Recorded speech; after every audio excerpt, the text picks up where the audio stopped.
Bonjour.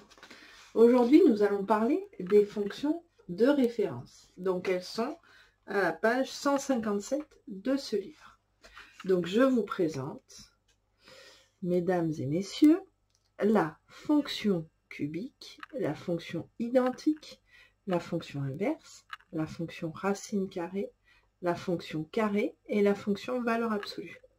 Donc, elles ont tout un dessin. Donc, pour moi, c'est primordial de baser et de comprendre le dessin et la lecture qu'on peut faire à partir d'un dessin. Donc, allons-y. Nous allons dessiner la fonction x au carré.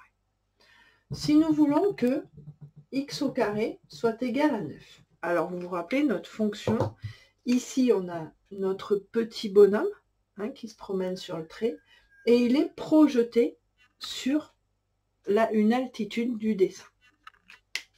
Donc nous on veut qu'il soit à l'altitude 9. Alors 9. Et où c'est qu'on aura lâché le petit bonhomme? On l'aura lâché ici ou on l'aura lâché ici. Si on prend notre petit bonhomme au bout de notre stylo, vous vous rappelez l'explication de la fonction, qu'on le pose là et qu'on le lâche, pof, il va arriver là. Si on le lâche là, pof, il va arriver là. Alors, comment on va faire pour trouver cette valeur? Ben, c'est assez simple. On fait la racine carrée. X est égal à la racine carrée de 9, c'est égal à 3.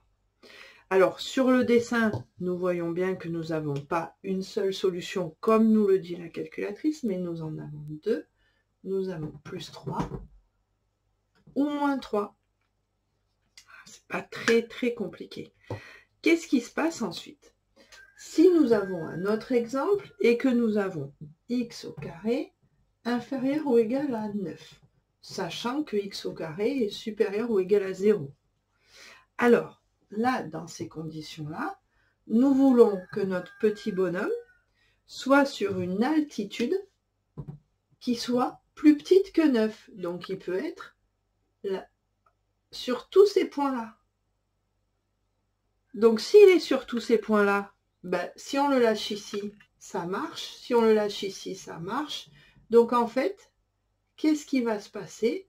Notre petit bonhomme, on va pouvoir le lâcher entre moins 3 et 3.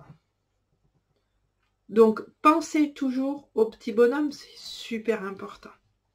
Bonne journée!